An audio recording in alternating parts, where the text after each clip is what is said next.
Muito bem, voltamos com o nosso Gazeta Entrevista desta noite. Lembrando que o Gazeta Entrevista é um oferecimento muito especial da água mineral Verágua, produzida em nosso estado obedecendo os mais rigorosos padrões de qualidade.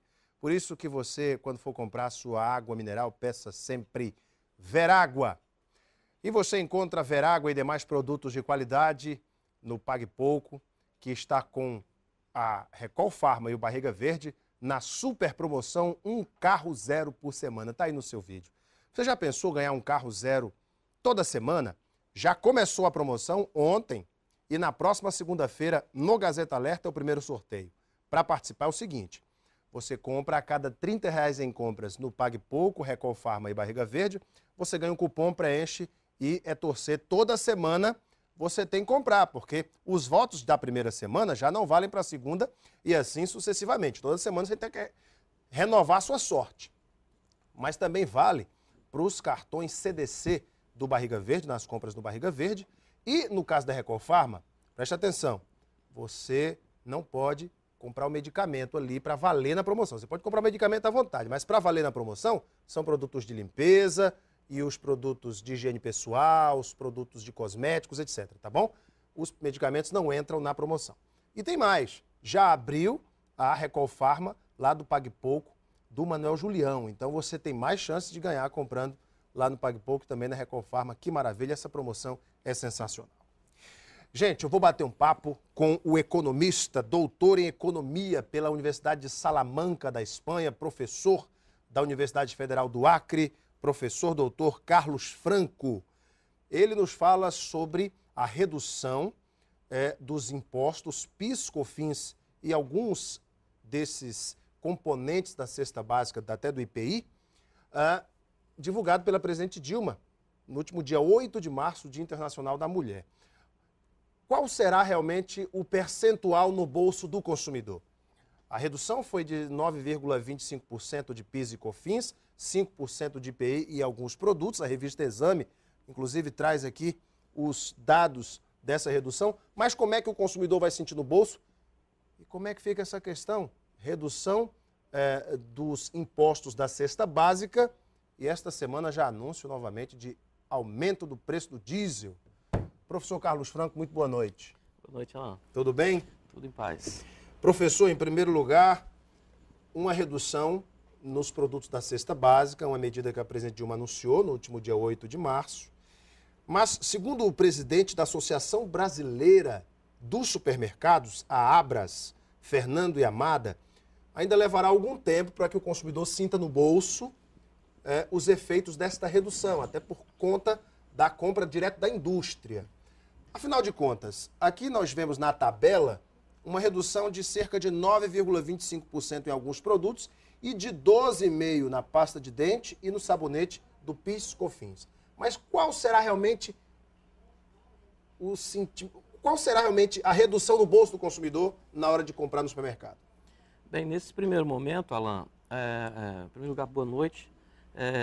O que a gente pode ver nesse primeiro momento é que isso não vai acontecer automaticamente, né? Porque as empresas têm os estoques que elas compraram e estão comprando ainda com essa carga tributária, né?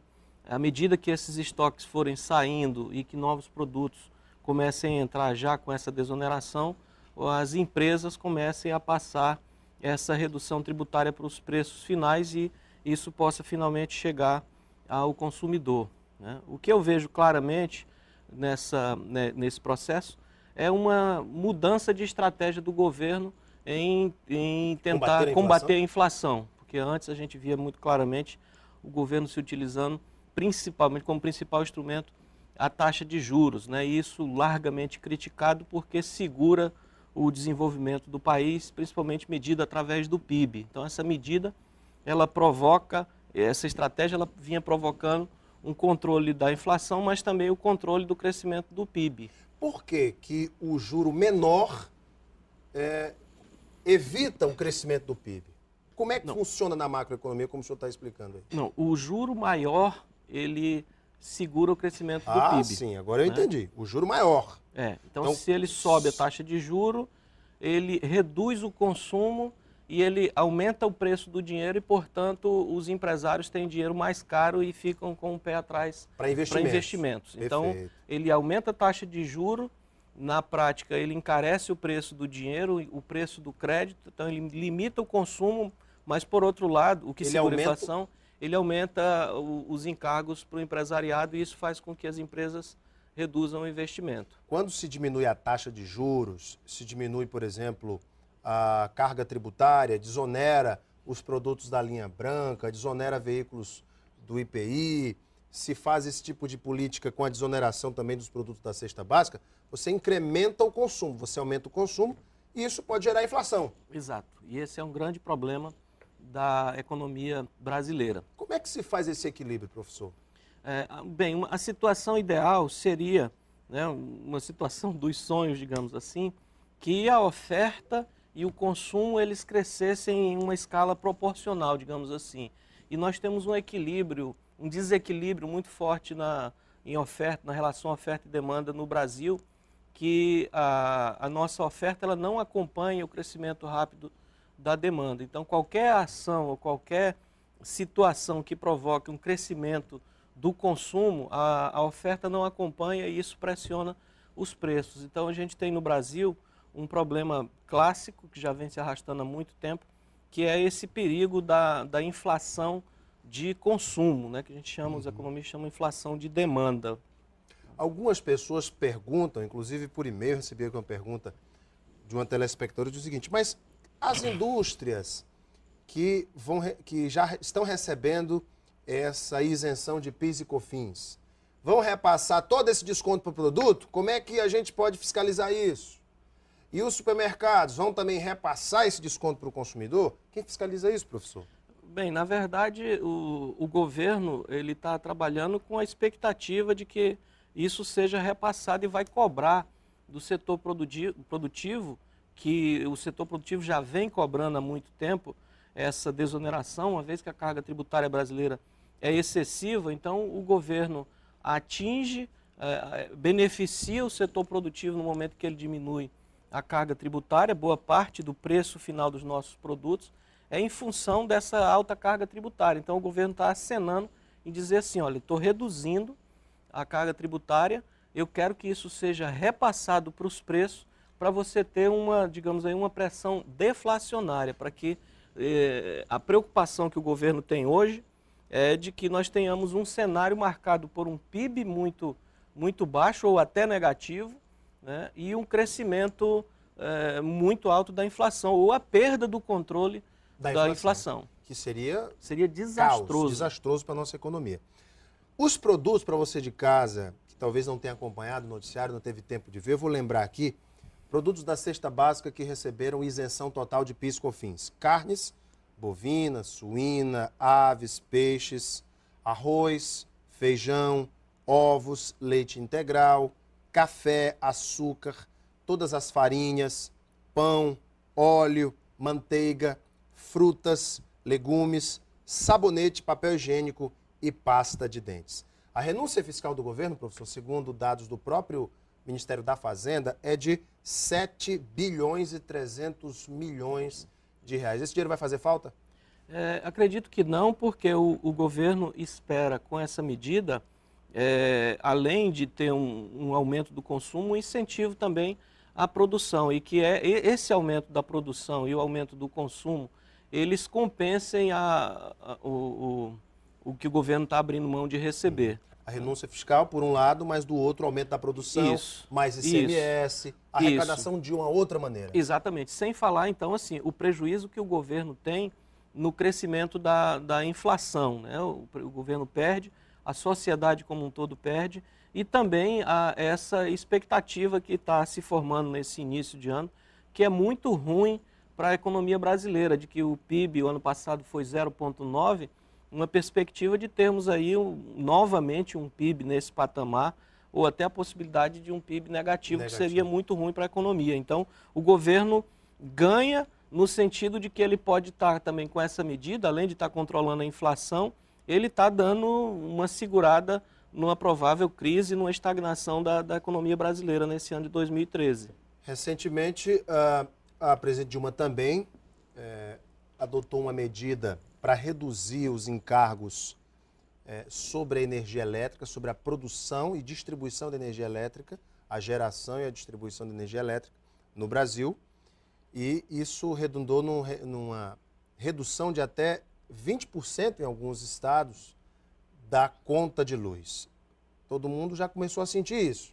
No entanto, na outra semana, aumentou a gasolina e muita gente reclamou. A presidente Dilma, no dia 8 de março, anuncia a isenção de PIS e COFINS para os produtos da cesta básica. Esta semana, anúncio do aumento do diesel. E aí, professor? Então, observe o seguinte, o governo já contava, já vem trabalhando com essa perspectiva de uma inflação, de que nesse ano a inflação possa se comportar num patamar aceitável. Qual seria esse patamar aceitável ao ano? 5% ao ano? 5%, em torno de 5% ao ano, está dentro do que o governo prevê como meta inflacionária, né? O problema é que nós tivemos aí 6,5%, 6 e alguma coisa no ano passado, e aí, se nós tivermos aí o risco de uma inflação de 7% para esse ano, já complica a capacidade do governo de controlar essa inflação. E aí se agrega um outro fator, que é a expectativa de inflação futura, que era um problema que nós tínhamos na década de 80, a chamada inflação inercial, que é o fato de que o empresário, como ele espera um crescimento inflacionário, ele repassa isso para os preços e aí gera uma inflação, isso se concretiza em inflação real. Então o governo espera com essas medidas estar aí neutralizando essa pressão inflacionária que está sendo feita por preços de combustíveis e algumas commodities internacionais que vêm pressionando os preços no Brasil. Sem falar também com perspectiva de valorização cambial, que também pode fazer pressão inflacionária para o Brasil, né? Essa questão também do equilíbrio do preço do dólar, hoje 1,96, variando entre 1,96 e 1,98, não pode ficar tão alto o dólar que inviabilize, né, as nossas importações, nem tão baixo que atrapalhe as nossas exportações. É um equilíbrio uma sintonia muito fina, professor. Isso, na verdade, se ele ficar muito alto, ele é bom para as exportações e ele é ruim para as importações, porque o preço dos produtos importados, ele fica mais caro, né? E aí nós temos a dependência de uma série de produtos, da importação de uma série de produtos que compõem, inclusive, essa cesta básica. Então você teria aí, se o dólar sobe, por um lado a desoneração fiscal puxando os preços para baixo, mais uma subida do dólar pressionando alguns preços para cima. Fala-se num valor ideal para o dólar, 1,90, professor? Acredito que sim, se ele estiver flutuando entre 1,85, 1,90 é um preço razoável, suportável. Para quem está em casa, quer fazer economia este ano, quem tem um dinheirinho na caderneta de poupança e pensa, poxa vida, eu quero fazer um investimento, ter uma rentabilidade melhor, o que o professor sugere?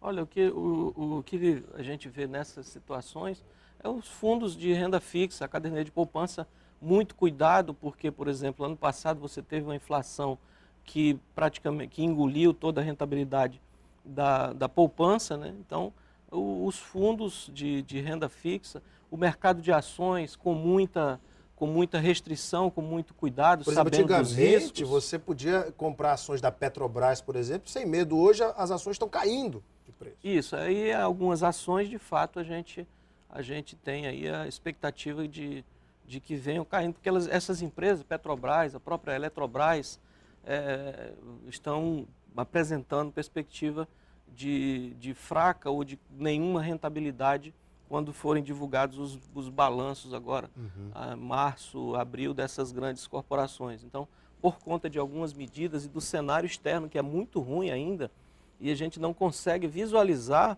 uma melhoria da crise, principalmente da Europa. Os Estados Unidos já têm uma certa reação positiva, pode se considerar positiva em comparação ao que se via há um ano atrás, mas a Europa ainda não apresenta sinais de melhoria. Né? Exato. Exatamente. Gente, está aqui o professor Carlos Franco, economista, com doutorado na Universidade de Salamanca, na Espanha, professor da Universidade Federal do Acre, especialista também em assuntos econômicos, na macro, na microeconomia. Professor, muito obrigado pela tua vinda mais uma Obrigado. vez.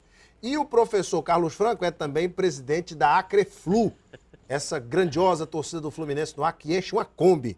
Essa torcida. Brincadeira, isso, viu, né? professor? Brincadeira, um abraço aos amigos tricolores. Daqui a pouco a gente volta para a sequência do Gazeta Entrevista. Até já.